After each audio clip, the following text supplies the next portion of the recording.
നമസ്കാരം. ബാങ്കോക്ക് യാത്രയുടെ second video ആണ്.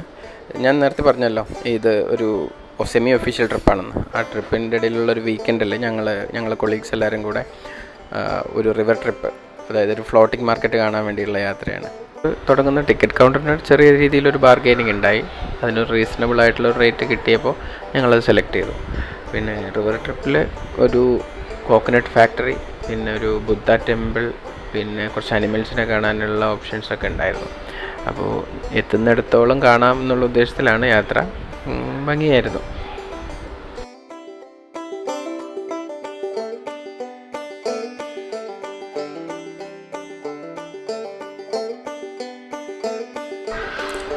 ഈ റിവർ ട്രിപ്പ് രസമുള്ള ട്രിപ്പായിരുന്നു. നമ്മളെ സംബന്ധിച്ചിടത്തോളം കേരളത്തിൽ നിന്ന് പോകുന്ന ഒരാൾ കുട്ടനാട് ആലപ്പുഴയൊക്കെ കണ്ടിട്ടുള്ള ഒരാൾക്ക് ഇതൊരു വൻ സംഭവമായിട്ടൊന്നും തോന്നില്ല. എങ്കിലും ഭംഗിയാണ് ഒരു ഫ്ലോട്ടിംഗ് മാർക്കറ്റ്. കുറച്ച് നോർത്ത് ഇന്ത്യൻ ആളുകളുണ്ടായിരുന്നു. അവർക്കൊക്കെ ഇതൊരു രസമുള്ള യാത്രയായിരുന്നാണ് പറഞ്ഞത്. അവർക്ക് ഈ കോക്കനട്ട് ഫാക്ടറിയൊക്കെ ഭയങ്കര ഇഷ്ടപ്പെട്ടു. ഞാനപ്പോൾ ആലോചിച്ചു, നമുക്ക് കുട്ടനാടും ആലപ്പുഴയിലൊക്കെ ഇതുപോലെയൊക്കെയുള്ള സൗകര്യങ്ങൾ ഉണ്ടായാൽ എത്രത്തോളം ടൂറിസ്റ്റ് വരാൻ സാധ്യതയുള്ള സ്ഥലമാണെന്നൊക്കെ തോന്നി. ഭയങ്കര രസമായിട്ട് അവർ ഓർഗനൈസ് ചെയ്തിട്ടുണ്ട് ഇത്തരം കാര്യങ്ങളൊക്കെ. ആക്ച്വലി ഇതൊരു ഫ്ലോട്ടിംഗ് മാർക്കറ്റ് എന്ന് പറയുന്നതിനപ്പുറം ഇതൊരു ഫ്ലോട്ടിംഗ് വില്ലേജ് എന്ന് വേണമെങ്കിൽ പറയാം. ഈ കനാൽ കൂടെയാണ് അവർ പല വീടുകളിലേക്കുള്ള വഴി. അതേപോലെ തന്നെ അവർ പച്ചക്കറിയും സാധനങ്ങളൊക്കെ വാങ്ങുന്ന സാധാരണ മാർക്കറ്റും ഒക്കെ ഇതിൽ തന്നെയാണുള്ളത്. അവർ വളരെ നോർമലായിട്ട് യൂസ് ചെയ്യുന്ന നമ്മുടെ റോഡ് പോലെ ഉപയോഗിക്കുന്ന ആലപ്പുഴയിലൊക്കെയുള്ള അതേ രീതിയിൽ തന്നെയാണ് ഇവരിത് ഉപയോഗിച്ചു കൊണ്ടുപോകുന്നത്.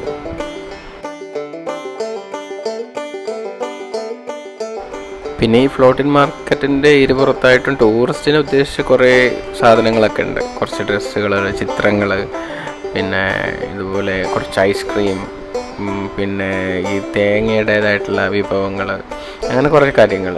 ഇതുകൂടാതെ തന്നെ സാധാരണ ആളുകൾക്ക് ആവശ്യമുള്ള പച്ചക്കറിയും സാധനങ്ങളും, മീറ്റ്, അങ്ങനെയുള്ള കാര്യങ്ങളൊക്കെ തന്നെ ഇതേ മാർക്കറ്റിൽ തന്നെ അവൈലബിൾ ആണ്. അത് കുറച്ചപ്പുറത്തായിട്ട് അവർ ഈ ലേലം വിളിക്കുന്ന മാർക്കറ്റും ഇതിനകത്ത് തന്നെയാണ് ഉള്ളത്. പച്ചക്കറികളും സാധനങ്ങളൊക്കെ ലേലം വിളിക്കുക, വാങ്ങിച്ചെടുക്കുന്ന സ്ഥലങ്ങളൊക്കെ ഈ മാർക്കറ്റിൽ തന്നെയാണ്. നമ്മൾ കുട്ടനാട്ടിലേക്ക് ആളുകൾ ഉപയോഗിക്കുന്ന മാതിരി ഈ പറയുന്ന തോണി അവർ സൈക്കിൾ പോലെ ഉപയോഗിക്കുന്നുണ്ട്. നമ്മുടെ നാട്ടിലൊക്കെ സൈക്കിൾ ഉപയോഗിക്കുന്ന പോലെ എല്ലാവർക്കും തോണിയുണ്ട്. ഈ തോണിയിൽ ചായ കച്ചവടം നടത്തുന്ന ആളുകളുണ്ട്. ഈ ടൂറിസ്റ്റിനെ പ്രതീക്ഷിച്ച് മറ്റ് ഭക്ഷണ പദാർത്ഥങ്ങളുമായിട്ട് വരുന്നവരുണ്ട്. മാങ്ങ കൊണ്ടുവരുന്ന ആളുകളുണ്ട്.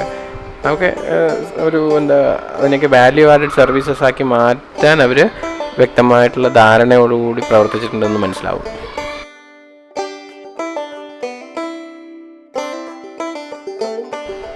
കോക്കനട്ട് ഫാക്ടറി എന്ന് വെച്ചിട്ട് കയറി ചെല്ലുന്നത് ആദ്യം ഒരു ഷോപ്പിലേക്കാണ്. ആ ഷോപ്പിൽ കുറേ കൗതുക വസ്തുക്കളും കാര്യങ്ങളൊക്കെ ഉണ്ട്. അതുപോലെ തന്നെ നമ്മുടെ തേങ്ങയിൽ നിന്നുണ്ടാക്കേണ്ട ശർക്കര, നെയ്യ്, എണ്ണ, അതുപോലുള്ള കാര്യങ്ങളൊക്കെ ഉണ്ട്. അതിനപ്പുറത്തായിട്ട് തന്നെ തൊട്ട് പിറകിലായിട്ട് അവർ ഇതെല്ലാം പ്രോസസ്സിങ് യൂണിറ്റുകളുണ്ട്. ഈ പ്രോസസ്സിങ് യൂണിറ്റ് കാണുന്നതും അവർ ടൂറിസത്തിൻ്റെ ഭാഗമാക്കിയിട്ട് വെച്ചിട്ടുണ്ട്. പിന്നെ അതുപോലെ തെങ്ങുംതോപ്പ് കാണൽ, ഫാം വിസിറ്റ് ആക്കിയിട്ട് വെച്ചിട്ടുണ്ട്. അത് നമ്മളെ സംബന്ധിച്ചിടത്തോളം, ഒരു കേരളത്തിലുള്ള ഒരാളെ സംബന്ധിച്ചിടത്തോളം ഒരു വലിയൊരു അട്രാക്ഷനായിട്ട് തോന്നിയില്ല. എങ്കിൽ തന്നെ ഇന്ത്യയിൽ നിന്ന് പല സംസ്ഥാനങ്ങളിൽ വന്നിട്ടുള്ളവർക്ക് അതൊക്കെ എൻജോയ് ചെയ്യാൻ കഴിഞ്ഞു എന്നുള്ളത് സത്യമാണ്.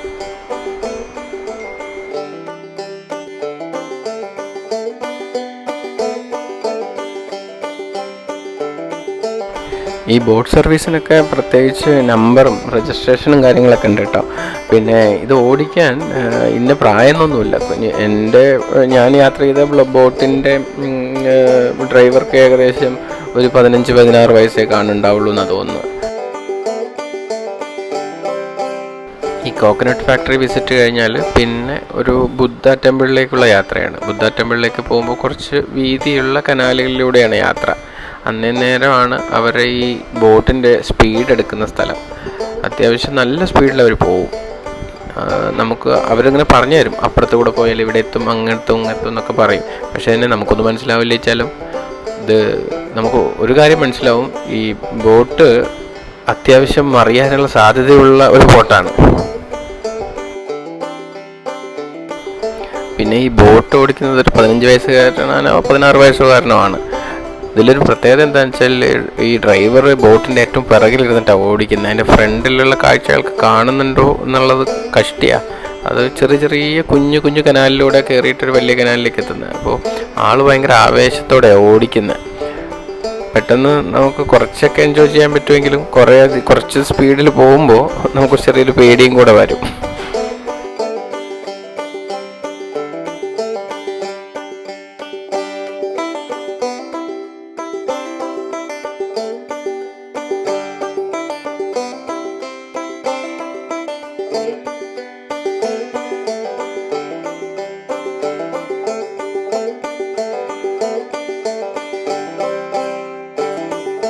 ഈ പ്രധാനപ്പെട്ട ഫ്ലോട്ടിംഗ് മാർക്കറ്റിലെത്തുമ്പോൾ ഈ തോണിക്കാരൻ നമുക്ക് അടുത്തുള്ള കുഞ്ഞു കുഞ്ഞു തോണിയിൽ വരുന്ന ഭക്ഷണങ്ങൾ വിൽക്കുന്ന ആളുകളും ഈ കൗതുക വസ്തുക്കൾ വിൽക്കുന്ന ആളുകളുടെയൊക്കെ അടുത്ത് നിർത്തിത്തരും.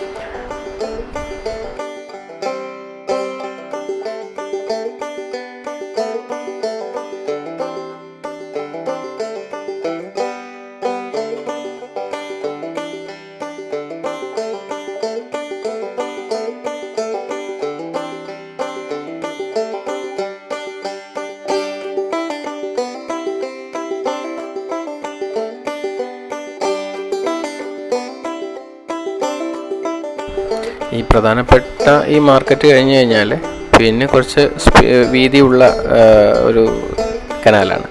അപ്പോൾ പിന്നെ അവർ കുറച്ചധികം സ്പീഡിലാണ് യാത്ര. രസമാണ് ആ യാത്ര.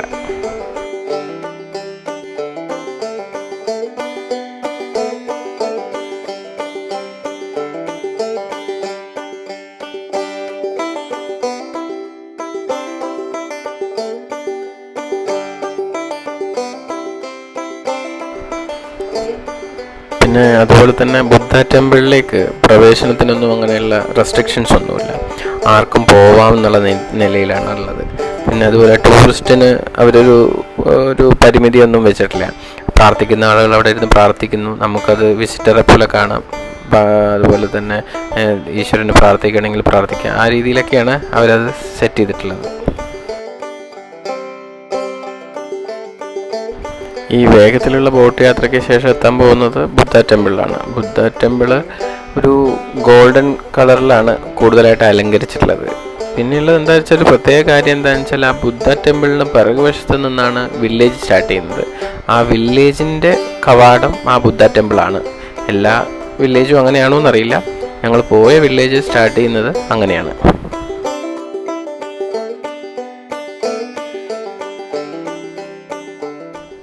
ഈ കനാലിലെ വെള്ളം എല്ലാ സ്ഥലത്തും ഒരേപോലെയല്ല. പല സ്ഥലങ്ങളിൽ നല്ല വൃത്തിയുള്ള വെള്ളമായിട്ട് കാണാം, മറ്റു ചില ഭാഗങ്ങളിൽ നല്ല അഴുക്ക് വെള്ളമാണ്. അല്പം നാറ്റം ഉണ്ടെന്ന് തന്നെ പറയാം.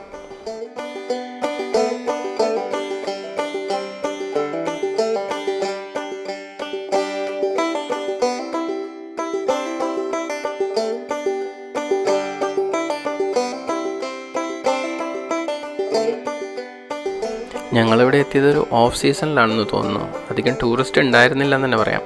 പിന്നെ മിക്കവാറും ഹോം സ്റ്റേകളും മറ്റേ ഹോട്ടൽസുകളും ഇങ്ങനെ ഫ്ലോട്ടിംഗ് മാർക്കറ്റിലുള്ള ഹോട്ടൽസും ഹോം സ്റ്റേയും എല്ലാം അടഞ്ഞായിരുന്നു ഉണ്ടായിരുന്നത്. ഉള്ള വേസ്റ്റ് മാനേജ്മെൻറ്റ് സിസ്റ്റം അല്പം നല്ലതായി തോന്നി. കാര്യം എന്താണെന്ന് വെച്ചാൽ അവർക്ക് കർശനമായിട്ടുള്ള നിർദ്ദേശമുണ്ട്. ഈ വേസ്റ്റൊന്നും വെള്ളത്തിലേക്ക് ഇടരുത്, കനാലിലേക്ക് ഇടരുത് എന്നുള്ള നിർദ്ദേശങ്ങളുണ്ടെന്ന് അറിയാൻ കഴിഞ്ഞു.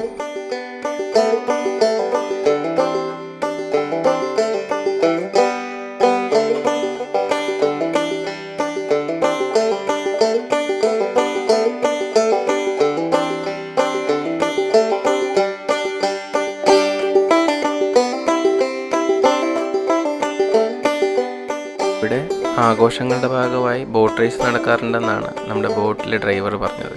അടുത്ത ആഘോഷത്തിന് ആൾ പങ്കെടുക്കുന്നുണ്ടെന്നും വളരെ സന്തോഷത്തോടു കൂടി പറഞ്ഞു.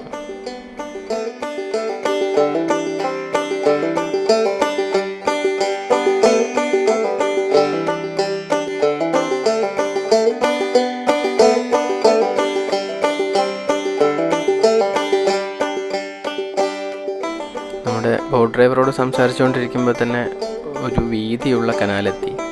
പിന്നെ ആൾ അല്പം അധികം സ്പീഡിലായിരുന്നു. പിന്നെ യാത്ര അല്പം പേടിപ്പിക്കുന്നതായിരുന്നു.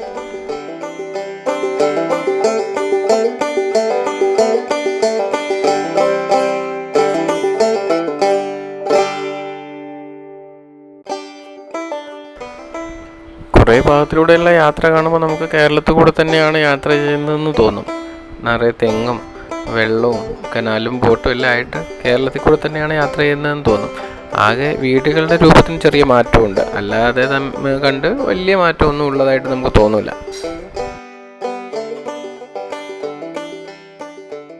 പിന്നെ ഈ ബുദ്ധ വിഗ്രഹത്തിൻ്റെ അടുത്ത് പോയിരുന്ന് ഫോട്ടോ ഒക്കെ എടുക്കാം, അതിന് പരാതിയൊന്നും ആരും പറഞ്ഞില്ല. കുറച്ച് പേര് ഞങ്ങളുടെ കൂടെ യാത്ര ചെയ്തതിൽ കുറച്ച് പേര് ബുദ്ധൻ തൊട്ട അരികിലേക്ക് നിന്ന് ഫോട്ടോ ഒക്കെ എടുത്തായിരുന്നു.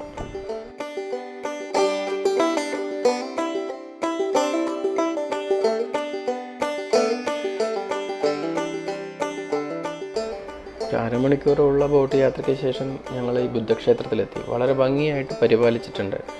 പിന്നെ പ്രത്യേകിച്ച് പറയാനുള്ളത്, ഒരു 3 തട്ടുകളിലായിട്ടാണ് ഈ ക്ഷേത്രം ഉള്ളത്.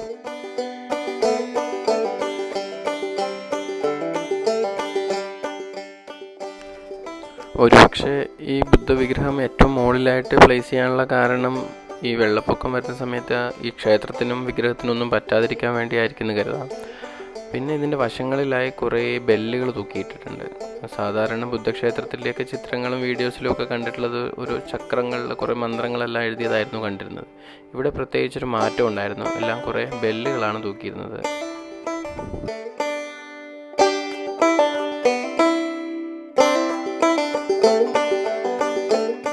പിന്നെ ഈ ക്ഷേത്രത്തിൽ പ്രത്യേകിച്ച് കാണിക്കയിടാവുന്ന സ്ഥലങ്ങളോ സന്യാസിമാരോ പൂജാരിയോ അങ്ങനെയുള്ള ആരെയും കണ്ടില്ല.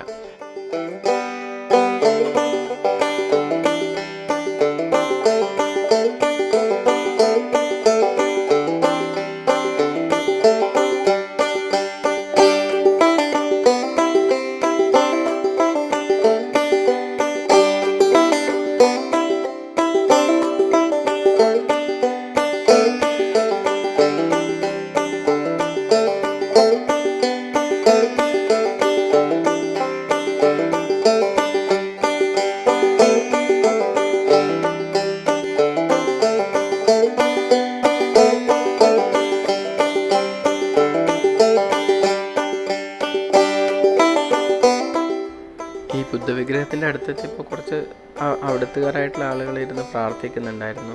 അവർ ഭഗവാനെ പ്രാർത്ഥിക്കുന്നതിൻ്റെ കൂടെ ആകെ ചന്ദനത്തിരികൾ മാത്രമാണ് കത്തിച്ചു വയ്ക്കുന്നത്. അത് കത്തിച്ചു വയ്ക്കാനായിട്ടൊരു പ്രത്യേക ഇടം തന്നെ അവിടെ ഉണ്ട്.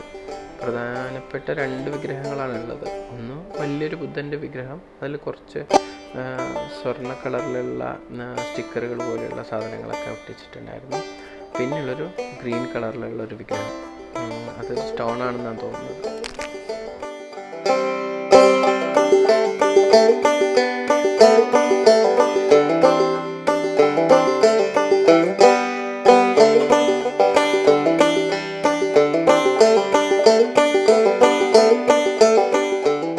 ഈ ബുദ്ധവിഗ്രഹം ആ വില്ലേജിന് അഭിമുഖമായിട്ടാണുള്ളത്. പിന്നെ അവിടെ അറിയാൻ കഴിഞ്ഞത് അടുത്ത ദിവസം തന്നെ അവിടെ ഒരു ഉത്സവം നടക്കാനുണ്ട്. അതിൻ്റെ ഒരുക്കങ്ങളെല്ലാം നടക്കുന്നുണ്ട്.